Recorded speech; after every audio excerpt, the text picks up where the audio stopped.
నిప్పుకోడి అలా జీవించినందువలన పిల్లలు నాశనమైపోతారని యోబు గ్రంథంలో రాయబడి ఉంది.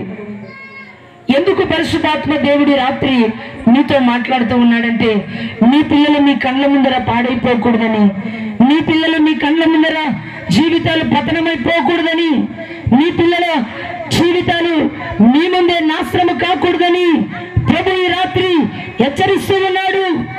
నీ పిల్లల కొరకు ప్రార్థన చేసుకో. నీ పిల్లల జీవితాలు ప్రార్థన ద్వారా కట్టుకో. జ్ఞానము కలిగి నీ కుటుంబాన్ని కట్టుకో. జ్ఞానము కలిగి నీ కుటుంబానికి దేవుని సన్నిధికి నడిపించు. జ్ఞానము కలిగి నీ పిల్లలకు మంచి నేర్పించు. బైబిల్లో ఉన్న పాఠాలు నేర్పించు. బైబిల్లో ఉన్నటువంటి ప్రసంగాలను బోధించు. దేవుని వాక్యం విను. దేవుని సన్నిధికి వెళ్ళు.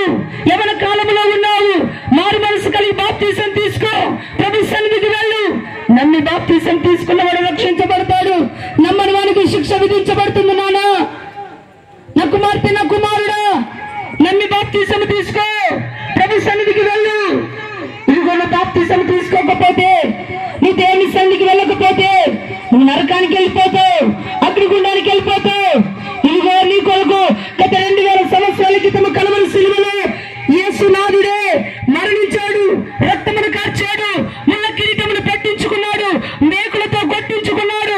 నడినెత్తుండరి కాలు వరకు ఒక చుక్కైన రక్తము లేకుండా నీ కొరకు తన పరిశుద్ధమైన రక్తాన్ని దారవేశాడు. నీ కొరకు 12 గుమ్మములతో కట్టబడిన పరలోక రాజ్యాన్ని సిద్ధపరిచాడు. యవన కాలంలో ఉన్న నా కుమార్తె, యవన కాలంలో ఉన్న నా కుమారుడా, నా మాట విను. ప్రభు నమ్ముకో. ప్రభు సన్నిధికి వెళ్ళు. మారు మనసు కలిగి బాప్తీసం తీసుకో. నీకు మంచి భవిష్యత్తు ఉంది, నీకు మంచి జీవితం ఉంది, నీకు పరలోక రాజ్యం ఉందని నీవు నీ బిడ్డలకు బోధించు. జ్ఞానముతో నీ ఇంటిని కట్టుకో. ప్రభు నీ కుటుంబాన్ని దీవిస్తాడు. హల్లెలూయా.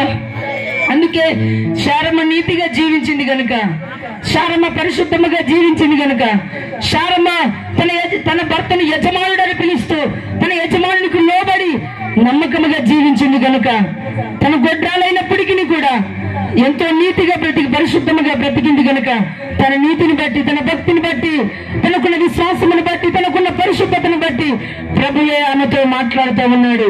ఏమని మాట్లాడుతున్నాడు? ఒక్క వాక్యాన్ని చదువుకొని ముగించుకుందాము. యెషయా గ్రంథము 53వ అధ్యాయము, యెషయా గ్రంథము 53వ అధ్యాయము 11వ వచనాన్ని చదువుకుందాము. 54వ అధ్యాయము 11వ వచనము. ప్రయాసపడి గాలివానల చేత కొట్టబడి ఆదరణ లేక ఉన్నదానా, మీరు నీలాంజనముతో నీ కట్టడములను కట్టుదును, నీలములతో నీ పునాదులను వేయుదును, మాణిక్యమణులతో కోట కొమ్ములను, సూర్యకాంతములతో నీ గుమ్మములను కట్టుదును, ప్రశస్తమైన రక్తములతో నీకు సరిహద్దులు ఏర్పరచుదును. నీ పిల్లలందరూ యెహోవా చేత జాగ్రత్తగా వినాలి. ప్రయాసపడి గాలి వాళ్ళ చేత కొట్టబడి ఆదరణ లేక ఉన్నదానా, 12 గుమ్మములతో కట్టబడిన పరలోక రాజ్యమును నీ కొరకు, నీ పిల్లల కొరకు సిద్ధపరిచి ఉన్నాను. నీ పిల్లలందరూ యెహోవా చేత ఉపదేశము పొందెదరు. నీ పిల్లలందరికీ అధిక విశ్రాంతి కలుగు చేస్తాను. నీవు నీతి గల దానవై స్థాపించబడతావు. చప్పట్లు కొట్టి ప్రభుని స్తుతిద్దాము. హల్లెలూయా. గాలివానల చేత కొట్టబడి ఆదరణ లేక ఉన్నదానా, ఇదిగో నువ్వు గాలివానల చేత కొట్టబడి నీ పిల్లల్ని మాట వినట్లేదని బాధపడద్దు. ఇదిగో నేను నీ పిల్లల కొరకు 12 గుమ్మలతో కట్టబడిన పరలోక రాజ్యాన్ని సిద్ధపరిచాను. నీ పిల్లలందరూ యెహోవా చేత ఉపదేశమును అందుతారు. వారికి అధిక విశ్రాంతి కలుగు చేస్తాను.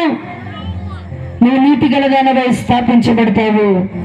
నీ పిల్లల ద్వారా నేను దుర్గమును స్థాపిస్తాను.